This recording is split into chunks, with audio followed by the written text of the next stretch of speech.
And I should say, age plays a really big role. Mm. So as much as you might, those who are listening might hear me often say, because I do, age doesn't matter, because to me it doesn't. It matters in one area. It matters when we have to make decisions, and time is impacting that. That's where age matters.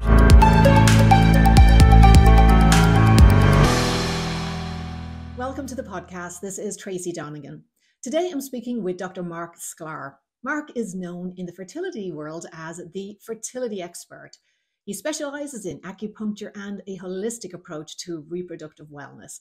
So if you're just trying to start a family or maybe even trying for a while, Marc has some great tips for you. And now I bring you Dr. Marc Sklar. Welcome to the show, Marc. Thank you so much for taking the time out of your busy day to spend some time with me this evening to talk about fertility. You're known as the fertility expert, the guru in the US when it comes to fertility, and we've been following your program, your Hope program, and everything you've been doing, and all of the amazing information that you so generously share on your YouTube channel. So I'd like to go back to the origin story. Where did this all begin? And I did say something in your website about being a health detective starting at a young age. So what does that mean, to be a health detective? Yeah, for me, it's always been something about just trying to figure things out. I wasn't, I should say, initially it was me being a detective for myself. I was going through my own health issues, and, not much was working very well or consistently enough. And so for me, it was very much about what's going on in my world and what can I change for myself to improve my health and my digestive function. And that's how I ended up kind of going down this path of trying to investigate and learn a little bit more about alternative forms of medicine, different types of healthcare, how we can bridge those gaps, how we can integrate them and bring them all together. And so I have to say, initially, I didn't do a very good job of figuring out my health issues until much later in life. And once I got into graduate school and learning more about healthcare and medicine is really when I started to dive deeper and investigate more about myself and figure those things out. And it was very much a process of peeling the onion for myself. But that's really what I do with the couples that I support as well. It's very much about diving deeper and trying to understand more and peeling the onion to learn more. But, sometimes more isn't always better. I think sometimes it's about also allowing us to have a good understanding for where we're at and what's helping us and what's not, as opposed to adding more onto our plate and always wanting to do more and more and more, which is, I think a chronic problem that we all have. And so sometimes it is not about diving deeper or finding more. It's about, well, we have an answer, we have an understanding, and now it's about doing that and giving that time and being patient with it and giving ourselves space with that to be better at it or to give our bodies more time to heal. And so, it's twofold in how we approach healthcare, I think. And I agree when we talk about, that deep dive, and sometimes I think, especially at the moment, or the last couple of years, the focus on data gathering, as in, the smartwatch and the smart ring, and really, I think we've become obsessed with data, but it's at a superficial level, I think, for part of it, because if we're not willing to, take the next step deeper diving, then we've just got all of this, data that's out there we're not really applying to our lives or to our health and wellness. Yeah, I very much agree with that sentiment. I often joke that the first time that I wore a smartwatch to help me sleep better, I slept much worse. I was very anxious about just trying to gather information. Oh, what's it going to tell me in the morning? And, oh, it's tracking my sleep. So I've got to make sure I go to sleep on time, or that I or that Yeah. I sleep well, but I'm not sleeping. I'm tossing and turning. That means it's going to affect my sleep. It was this whole, Yeah. conundrum in my mind that was going on. And even though I actually have a smartwatch now, I take it off to sleep. I I know do. if I'm sleeping well or not. Yeah. And I'm a good judge for it. I'm my own, sleep monitor, if you Yeah. will. So yeah, all these extra things, they're helpful if we use them right. They're not helpful if they cause more stress. And it's very much the same way. I talk to the couples I support with all the new fertility monitors and trackers and apps and so forth. They're all great. They all do different things, and they all can be helpful. But the first thing that I always say to everybody is, one, do you need it? Right? Like, if you already know Yeah. that you have a regular cycle and where you ovulate, do you really need that app or that ovulation tracker to give you the Yeah. same information that you already know? And two, by tracking all of this stuff, is it going to make you more anxious and stressed? Because if it is, then that defeats the purpose. And I don't want either one of those things to happen. So I think there's ways that we can utilize those things and not have to use them all the time. Like, we can use it for a cycle to gather some information and then stop. We Yeah. allow life to take hold, and then we can reintegrate it to see, oh, did we see change? Did we see progress? And I think that's can be a healthier way of utilizing it.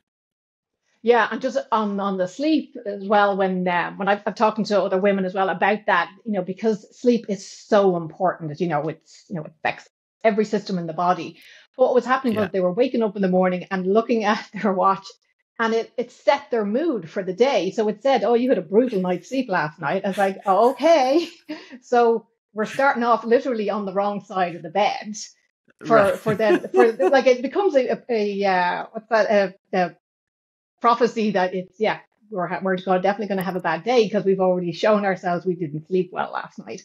Right. Um, so you work with couples from all over the world. So you're connecting with with couples from different cultures, and so are you seeing different trends based on where your clients are? Are there different trends in fertility challenges in certain parts of the world that are more common, or what are you seeing kind of globally?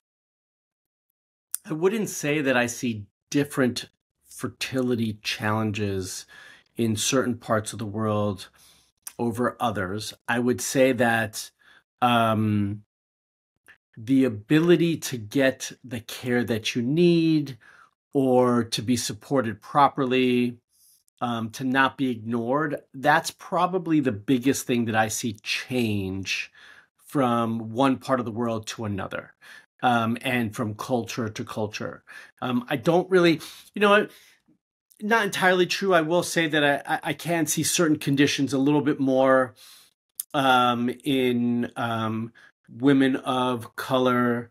Um, they do tend to have more fibroids and more cysts, but I wouldn't say that's specific to a part of the world, Right.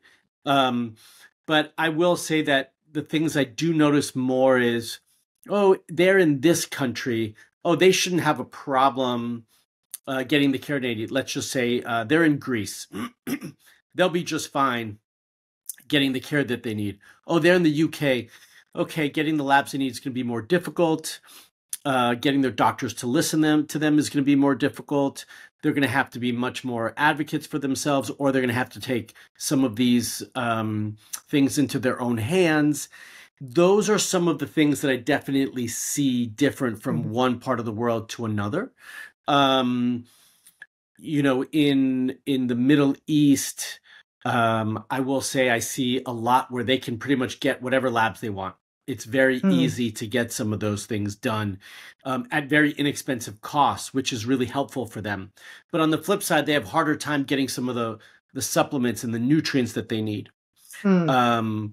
And so those sorts of things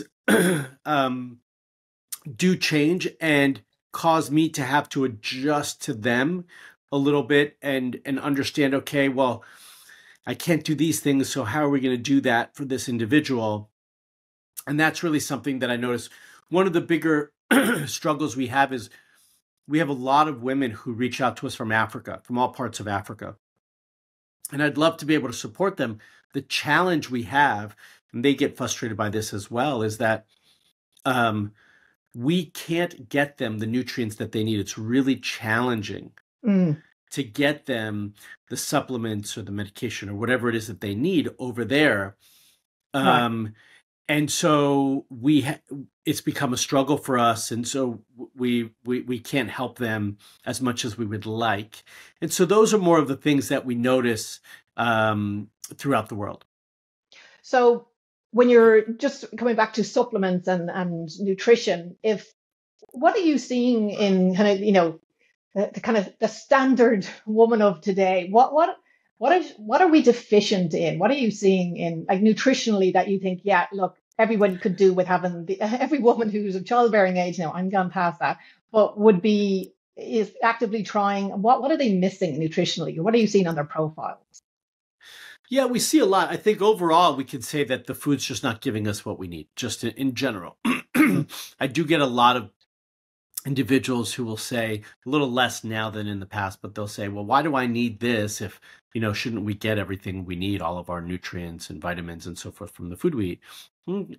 Well, theoretically, yes. One, if we're eating well and we're eating balanced, which most of us are not. And then two, our food doesn't have the same nutrients as it once did, which is why quality of food is so important. Hey there. If you're enjoying this conversation and are interested in a holistic approach to fertility, the best way to support our work is to subscribe and share this content with other amazing women and men in your life. Your support is so important to us and helps us reach more women with empowering content. So go ahead, hit that subscribe button and spread the love. So, actually, the biggest deficiency that I see is vitamin D across the world. Everywhere, whether you live in warm climates or cool climates, vitamin D. We're all indoors too much. We're all covered, or we have sunscreen or whatnot. So vitamin D is a huge one, which impacts all sorts of health-related issues and really impacts fertility. That's a big one. In recent years, I've seen a lot more iron deficiency. It's hard to say why, because previously I hadn't seen as much of it, but we are now. Those would probably be the two biggest things that we see. If we do a micronutrient panel where we're looking very deep at all the different nutrients that we might need, not specifically to fertility, but in general, then that can be where we see a lot of things come up. But it's going to be very different from one person to another for lots of reasons. Their diet's one of them, where they live is another.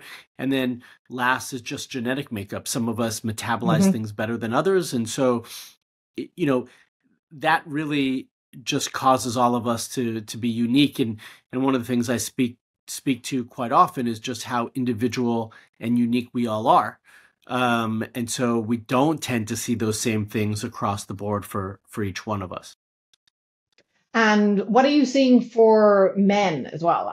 Well, I assume vitamin D will be the same, because they don't get it in the sunshine either. So are you seeing, again, similar issues as well with? Yeah, one thing that's really interesting for me with men is not specifically certain vitamins or nutrients, but more hormone related, is that it's amazing to me how low we find testosterone levels to be in the majority of men that we work with. Yeah. And if you ask them, how do you feel? Do you have enough energy in the morning? Do you sleep well? Do you have enough vitality? Do you get an erection? Do you have a good libido? All these things. Often they'll say yes. Now, I don't know what everything's fine. Now, I don't know what they're comparing it to, right? But it surprises me that they would say those things are fine, yet when you look at their testosterone levels, they're relatively low for a healthy male. And so that to me is surprising to see. I always wonder, I'm like, well, what would you feel like when your testosterone levels are going to be much higher? If everything's fine now, you must be great later when we correct this issue. But I have seen that quite a bit, is low testosterone levels. And then how is that? Do you work with, I guess, supplements for testosterone injections, and then little off topic, but for women, who do you check women's testosterone as well? Because it's something that I'm seeing further Absolutely. in the menopause space, but women's testosterone, it feels like nobody is even looking at it when it comes to fertility. It's like, yeah, it's kind of a big part of it as well. It's a big part in women as well. We absolutely check it routinely. Low testosterone levels, low androgen levels can absolutely impact fertility and egg quality. And so it's something that needs to be supported in both women and men. Interestingly enough, and I think this is an important point to mention it, especially as we're talking about men and testosterone, you mentioned it, that, the casual person listening who would say, okay, well, I've got low testosterone, I should just go start taking testosterone injections or whatnot, in whatever form, to help my testosterone levels and theoretically help my fertility. It will help your testosterone levels. It will destroy your sperm. So for everybody listening, testosterone is not the solution to low testosterone levels when you are trying to get pregnant and have children and a family, because it will destroy your sperm quality. And I've seen that routinely across the board with men, and I have many men who have come to me. I'm like, you've got no sperm. What's going on? And they don't know why. And then we start talking, we realize, oh, well, I was told that I had low testosterone levels, so they put me on testosterone. I was like, did you ever tell them that you're trying to get pregnant? Most often they say yes, and the person just, wasn't aware of the situation. But sometimes they don't even express that they were trying to have children, and as a result, that was a problem. So there's lots of different ways to support testosterone levels, both through medication and through natural supplements, but we definitely do not want to be taking testosterone directly. And for anyone who's listening and maybe panicking right now because they didn't know this information, is there a fix for fertility if you've been on testosterone? Yeah, the first fix is get off of it Stop it. ASAP. Yeah, and then give yourself some time. It can take, usually minimum 6 months, can take longer to recover. I've seen it take less time when we've been able to do a more comprehensive and integrative approach. I Sure. remember a gentleman who was in Florida who was in this situation, and we were able to get things recovered, I think, within 3 months, and they were pregnant shortly thereafter as a result of that. But he had no clue. So yeah, there are things Yeah. that can happen and things you can do, but first step is to get off of it. Yeah. Yeah, because I'm thinking, because these days with medications even seem to be easily available, so I'm thinking about, the guys at the gym who are been told testosterone is going to help you bulk up and really might not have thought this through or haven't got the information. Right. But yeah, I've seen, by the way, I've seen if marriages. I was that partner, I wouldn't be very happy if I was that partner. 100%. I've seen marriages destroyed as a result because she came to find out that he's been on testosterone for all this time and that it destroyed his sperm. They want to have children, and he doesn't want to get off the testosterone because it's such a big part of who he is at this point, and they can't move forward. So yeah, that's got. I mean, fertility treatment itself are difficult enough, and even before you get to that point, it's difficult. But having that diagnosis then on top of things would be adding insult to injury, really. So the World Health Organization is now saying, 1 in 6 are going to experience fertility. So what's going on in the world that human beings are having such a hard time procreating? Yeah. So that number has come down, has dropped or gotten smaller, unfortunately. And I think it used to be 1 in 8. Now it's 1 in 6. And that's a shame. One piece of it is I think we are much more aware and discussing it more. So we're seeing our numbers change as a result of people are more willing to have that conversation. Yes, I've struggled or I'm struggling. And so the numbers are more appropriate. They could have very well been this way before. But I speculate they have not. I speculate in the last 50 to 60 years, we've seen a huge shift in fertility rates. And one of the biggest reasons that I attribute to it is chemical exposure, is just the world that we live in today. And we have seen a huge rise in the use of all sorts of chemicals. And when you look at the graphs and you see the rise in these chemicals and the exposure we've had over the last 50 to 60 years, what you also see is, inversely, is the drop in sperm quality and sperm count in men specifically. Yeah. So those two things we've seen, they go hand in hand, and that's a huge reason why we're seeing all these fertility issues today. I know that most of the focus tends to be on the woman and on egg quality and so forth. 50% of all fertility issues are male factor related, and sperm are really sensitive and volatile. Very easily changed and influenced, both good and bad, but in this case, we're talking about bad. And so all the exposure to all these chemicals really starts to have an impact on fertility. And one of the things that I'm noticing, because one of the labs that we're running somewhat routinely for everybody in my coaching program is environmental toxin exposure. And when I look, everybody has something, first and foremost. Very few and far between do we see very little come up.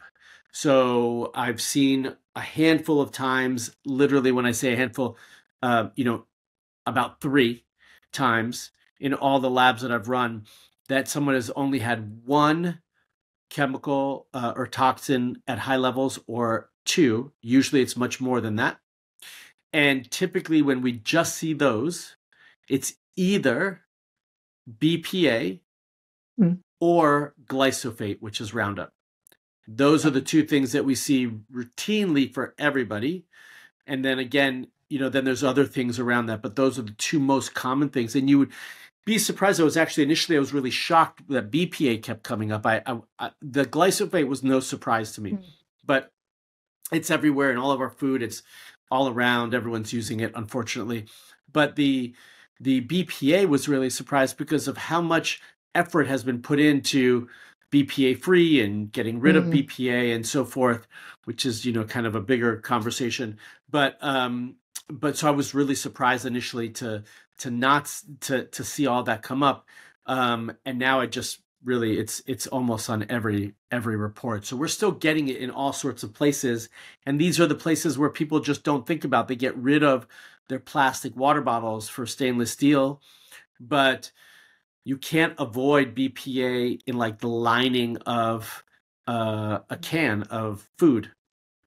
Unless they took it out, you can't avoid it. Yeah. And BPA is on every receipt, paper receipt that you get. Every one is just the whole thing is BPA. So as soon as you touch it, you get it. So it's just really hard to get rid of all those things. Yeah. So if you come across, somebody that is showing high levels of these toxins, how do we minimize? I mean, we can throw out all the stuff, but really, is there a way to minimize? We do the best we can. Yeah, we do the best we can. So my encouragement to everybody is to take baby steps to really minimize our exposure. What can we do? So with that receipt paper, like if you don't really need it, don't take it. Yeah. If you can get an email or a text message receipt, opt for that instead. There's really no reason. It's also easier to manage. There's no reason to have that paper. And it's just minimizing things. Okay, well, if I know that it's in the canned food that I get, like, can I get that same thing in a different way, or can I purchase it differently? And it's just trying to do the best we can to minimize exposure over time. I ran my levels for the same test because that was what I was seeing for everybody. And I'm super conscious and aware of everything that I come in contact with, that I have in my household. And, my levels of BPA and glyphosate and other chemicals were high. So, it's caused me to take a second look at, okay, so what can I do within my control? Like, I obviously can't change my neighbor's habits. I can speak to them, but like, can you stop spraying Roundup? Yes. One person says yes. The other one says no. Okay. I made a little bit of a change, but there's only so much you can do. So we do the best we can. And then the next important thing is to really manage what can we do for ourselves to help, reduce that toxic burden in our bodies. How can we manage that, for ourselves physically? Can we do a detox ongoingly? What can we do to help sort of help our bodies manage those levels and excrete those chemical toxins as efficiently as possible? And that's probably the most effective, right? Is you could do what you can with your Yeah. environment, and you could always maybe do a little bit better. And so you just try, but it can't be stressful. It's just like, okay, I'll change this now. And then Yeah. you do what you can for yourself. And I think just back to your point in health psychology, we know that, if you're going to try and make these big changes, you're not going to change habits, So really those, small achievable goals each step of the way to improve whatever you can, or as we say, control the controllables. So, Mark, tell me a little bit about your Hope program, and if I guess what if I were joining your Hope program tomorrow? What's involved in the program, and how would we get started? Yeah, that's a great question. So the Hope program, I created it to be able to allow couples to once and for all, one, get the support that they need. So often they are dismissed, minimized, ignored, and they don't have that support to tell them, yes, no, you're not going crazy. This is true. These are the things that need to be supported.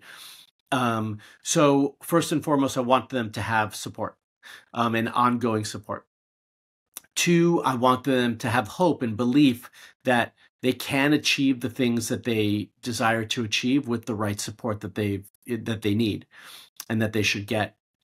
And I want them to also learn to be advocates for themselves. Like, the more knowledgeable they are about their specific situation and what they need, the more knowledgeable they are that they're, just because they're dismissed by one person doesn't mean that it's inaccurate or wrong, and they have confidence in themselves and they could speak up and communicate that, and have knowledge that it's accurate. But most importantly, I want them to be able to get answers. So often the answers that couples are given is IVF or donor egg. And I'm not saying there's anything wrong with either one of those things. 50% of the couples we support go through IVF. So, and I think it's a really amazing tool that we have, that we didn't have in the past.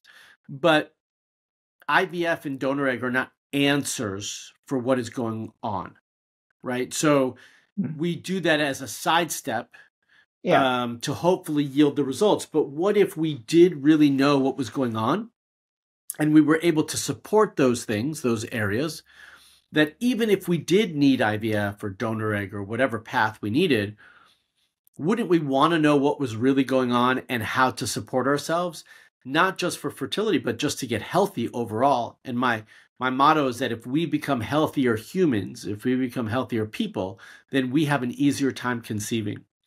And that's really the premise behind me creating the Hope program. It's to be able to support couples to find real answers, to give them real information and real knowledge, to dive deeper into their specific situation so that they can get the support that they need, and to hopefully, in the end, yield the results that they're looking for, which is, a healthy baby in their arms. And so we do that in a really methodical way. When someone joins the program, they get access to our member portal, which has all sorts of information, but it really guides them step 1, step 2, step 3. They go through that process. Yeah. And first and foremost, we need information. So one of the first things we ask them to do is to gather all their lab work and medical history, but also to get updated ones. And we give them a list of labs that we want them to have. Like, this is just the bare minimum of what everybody should have. Most often than not, most people don't have all of those things. And if they have, they're not up to date. So we do those things. Simultaneously, because getting labs can take a little bit of time. A lot of those have to be are predicated on where you are in your menstrual cycle. And so if you don't catch it at the right time, then we're waiting another 4 weeks or 6 weeks or whatever it might be. And so in the meantime, we have them resetting their bodies with a very kind of mild detox. And then getting them to start to make changes with their diet and their lifestyle and their sleep, and starting to eliminate toxins. So the program starts to ask them to do these things as we are gathering all that information. And then once we have all their labs and we have all the paperwork that they've completed, they get a private one-on-one call with my team.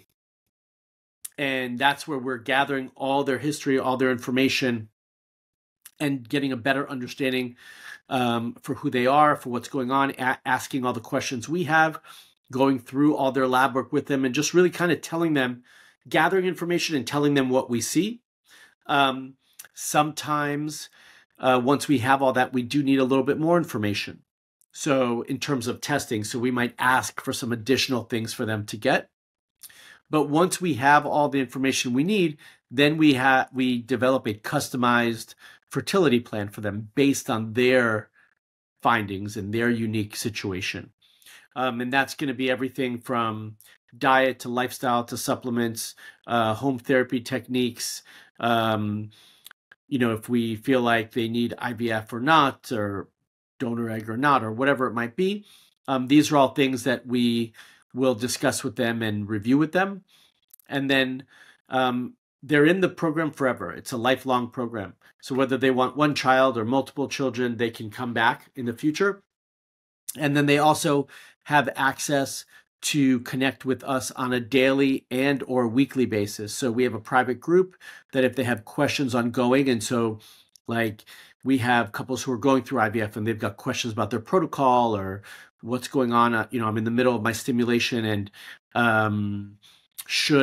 do these numbers look good? Should we trigger? Is this time to retrieve? Those sorts of things. So we can give, pretty quick feedback on those areas. And then we have a weekly live call where they get to submit their questions and talk with me to review their situation, to review their questions, and see if things need to be adjusted and modified. So, it's not just about creating a plan and then saying, off you go. I mean, that can happen to some, but it's not our ideal situation. And we do ask them to check back in, right? Like, we don't want you wouldn't just go on medication and then just run off and not check in with your physician. And so this is the same thing. Once we give you a plan and give you a process to go forward with, we want to see change. So today I just reviewed 2 lab results for couples who had been on the plan, and now that we were checking in with them. And the results for these 2 specifically, I wish it was always this way. It's not always this way, but for these 2 specifically, they had amazing results. Like everything we wanted to see change really improved. So then the plan needs to be modified based on that.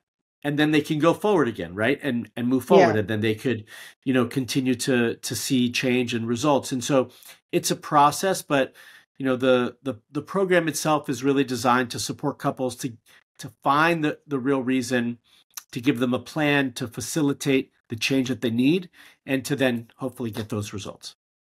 Yeah, it sounds amazing. I think specifically the support part of it, because I think you can find the data easy enough. You can go and get the tests, but I think to have somebody literally walk beside you and hold your hand through, the next few weeks, months, years, makes such a huge difference. I think as you know, that emotional turmoil that is part of this journey for so many, without that, I think one point of contact or that group of people to connect with, you're just, out in the wind and, kind of hoping for the best, when it's right. I just feel like the fertility kind of industry itself, it's so fragmented.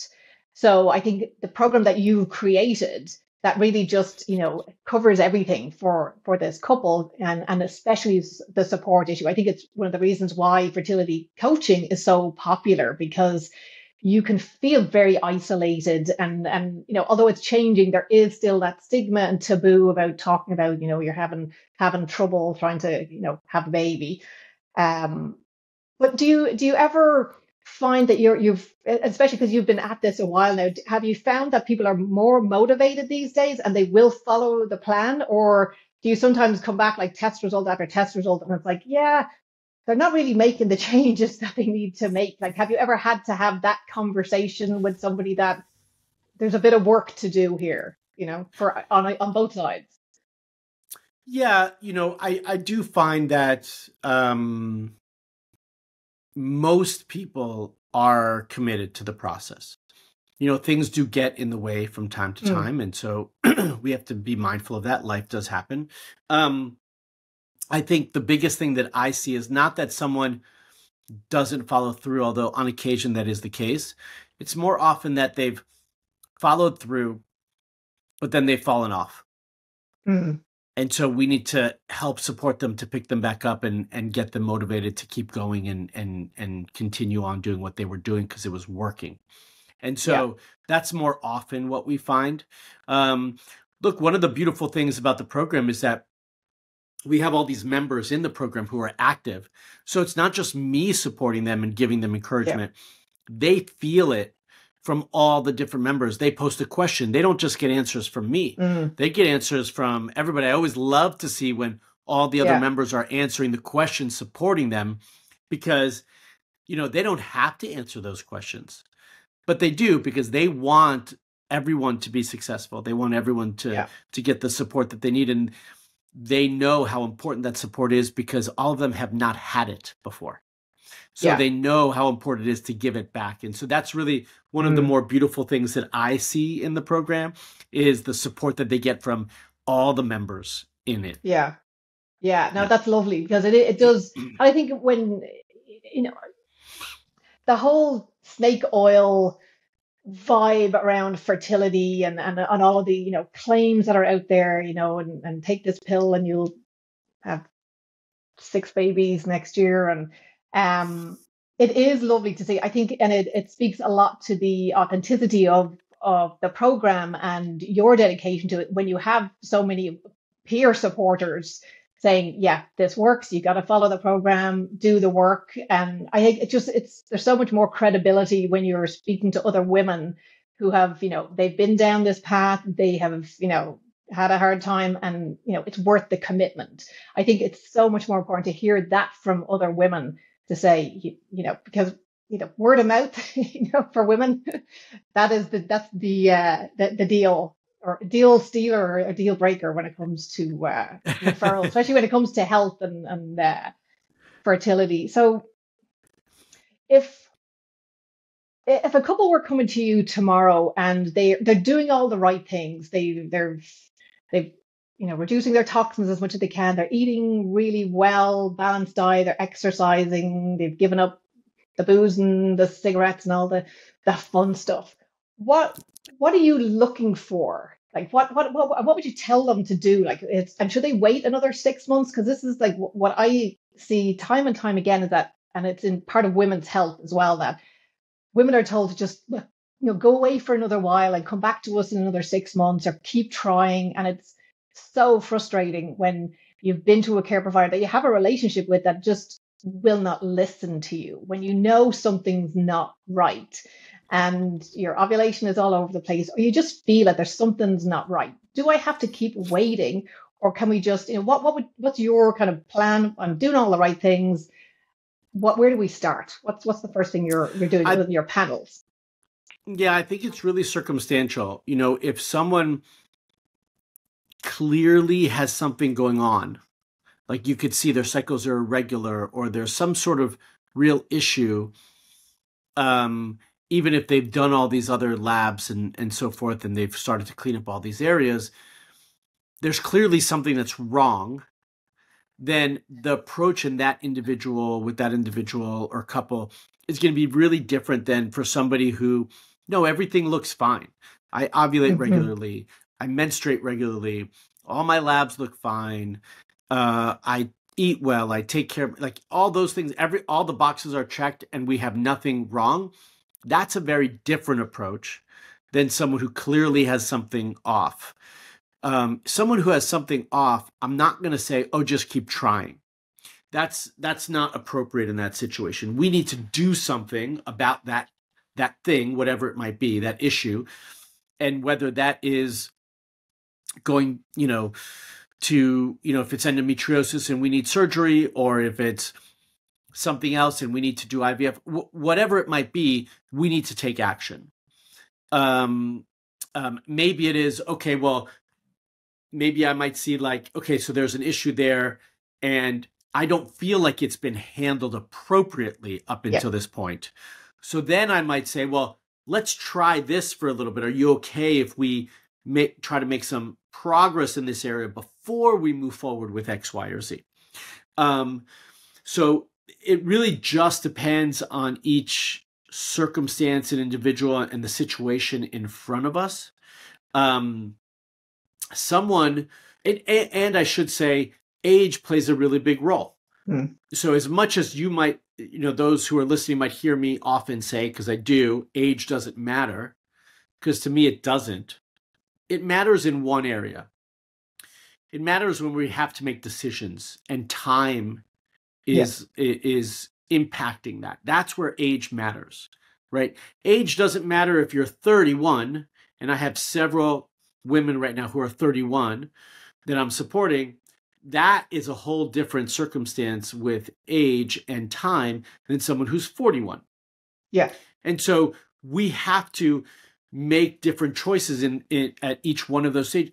They might present exactly the same, but the 41-year-old has to approach things differently than the 31-year-old. Okay. Yeah. Just based on time. And so that might be a person who says, well, I'm only willing, or you should only give yourself 3 months of trying naturally at 41 because you've already been trying before we go forward with an IUI or IVF. So that's really where things start to play. And then age matters. If someone says to me, well, I'd really like 2 or 3 children, well, then, we have to think about all of those things. So I do think that those are all variables, which is what makes each situation so different and so unique, because you're layering these health issues with age and time and family planning and so forth that is so unique to each individual. And all of these things have to be taken into account. And just because one person did this doesn't mean that that's the solution for everybody if they have different, if their situation is a little bit different. So, all of that bodes differently for everybody, which is why I think it's so important for us to have a conversation. Even this morning, I had my coaching call this morning with my members, and someone who just recently joined, but I don't have a full history. She's like, okay, so here are my hormones. What should I do? I'm like, I need some more context for this. I need more information to be able to guide you. And I don't like to be the person who makes the decision. It's not my decision to be made, right? It's theirs as couples and individuals. I just want to give you the information and the resources. I might tell you, well, if I were in your shoes, I would do this. It doesn't mean that you would do the same. And so it's very much as a couple, what would you do, right? One person would consider donor egg. Another person would never consider donor egg. They might have the same situation. If someone comes to me and says, I only want to get pregnant naturally, I don't want to consider IVF, I don't want to consider donor, then we have all the time in the world. Then it doesn't matter. Then it's a matter of well, we just got to keep trying. And I'm not saying that we have all the time in the world that we're going to then delay things. Not at all. It just changes the approach. So I say this because I think the answer just varies from person to person based on the circumstances. And their situation. What I don't want someone to do is to unnecessarily wait. I want people to get results as quickly as possible within reason, but I also want them to not unnecessarily move forward with something before they've given something else a chance and before they've made progress with themselves. So a really great example of this is I have a woman who came to me recently. I want to say I've been working with her for, I think 4 months. And so she came to me and she had hypothalamic amenorrhea, irregular cycles, And when she would exercise too much, and when she would not take care of her, or she was under a lot of stress, her cycles would disappear. And it was very difficult for her to get them back. And when she would get them back, she'd maybe get like one cycle, and then again, it would disappear. So we've been recently supporting her. And I had to tell her, okay, you are not allowed to work out other than walking. Like, you can go for walks for as long as you'd like, even let you go for a hike. You can't do anything more than that. And this is for someone who would exercise much, much more than that. And then I made sure that she was getting enough sleep, that she was eating well, and all the basics were in their place. And then is she now power walking 50 miles a day? No. She's doing okay. She's doing okay. And I, put together a plan with supplements and everything. And so she's doing great. She's now just, she's had, I think 3 cycles in a row. Maybe we've been working together for 5 months. She's had 3 cycles in a row, but they've progressively gotten shorter, closer together, which is what we're trying to do. Okay. But last, I think 6 weeks ago, we had a conversation because we've been working hard to get her to where she needs to be. And so 6 weeks ago, we had a conversation, and I said, well, we've been doing all of this stuff for you. How about your husband? Well, he's fine. He's healthy. And I was like, well, how do we know? Wouldn't you rather know now? Mm-hmm. Because you're putting in all this time for yourself versus finding out in 6 months or a year. And then you're going to feel like, oh, well, we should have done this before, because now we have to wait more time for him to be tested, to get tested and to get treatment. Well, we tested him. He was all for it. Unfortunately, his numbers do not look good at all. Mm-hmm. And if we didn't know that, they would have just kept going and not thought there was any, because they thought the whole issue was with her. Well, now we have a chance to be proactive with him simultaneously with her. So hopefully the goal is that they're both ready at the same time, or roughly around the same time. They've just saved themselves time, right? Yeah. So these are all things that we have to have conversations. We have to understand the bigger picture. And that's where, the experience and the knowledge and the understanding really comes in to guide some of these couples to move forward. And that's why timing is so important, and the understanding of how it all fits together is so important.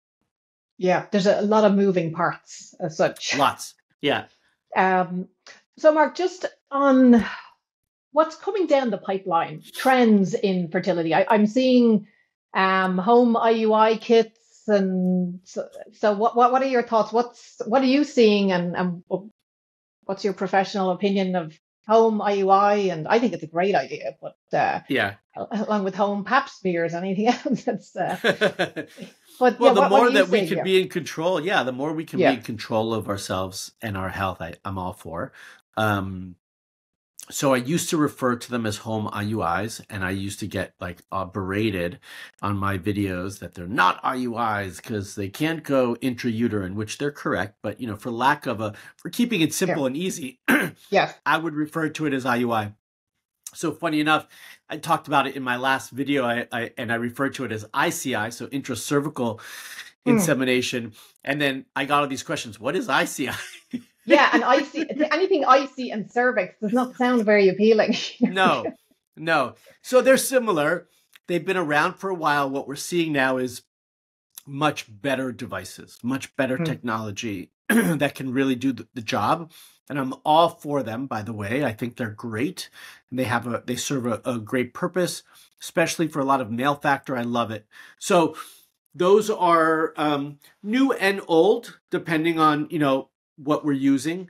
The things that we're seeing more in terms of trend really comes along testing and monitoring at home with all these different apps and kits and so forth, which again are useful and important and valuable in certain circumstances. The trends, the other trends is what can we do to help improve fertility rates and outcomes.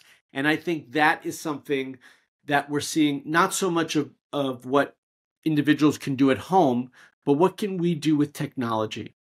And so we are starting to see PRP a lot more ovarian PRP, or what we call now ovarian rejuvenation, which does have different types of rejuvenation to help restore the ovaries or improve the ovarian function and egg quality.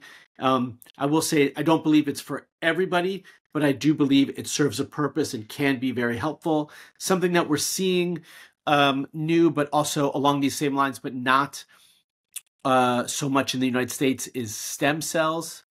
In the ovaries, it's not allowed in the United States, but you can do it abroad. Things that I am looking at and incorporating, and these things are kind of somewhat new, is light therapy, laser therapy, hyperbaric chamber. These are all things that I am starting to recommend and have conversations about with those individuals who I think really need it. If they're older and we're trying to improve egg quality and ovarian function, these are things that they theoretically could do at home. Not hyperbaric chamber so much, but the others. The red light therapy. The red light therapy and the laser therapy, if you can get a good one. But the issue with all of them is just it's cost. And you have to be willing to invest in it to be able to use it to even see if it works for you. So but those are the things. Great. Marc, thank you so much for joining me this evening. It was great to pick your brain a little bit about the HOPE program, and tell us where people can find you and sign up for your programs. Yeah, so always at my website, marcsklar.com. But the place where you will find the better information, I should say, is my YouTube channel, which is Fertility TV.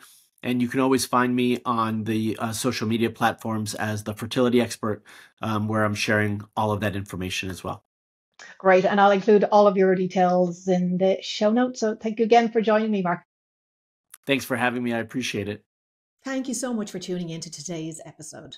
Remember, empowerment begins with knowledge. If you enjoyed our time together and want more content like this, don't forget to like, subscribe, and share with your friends.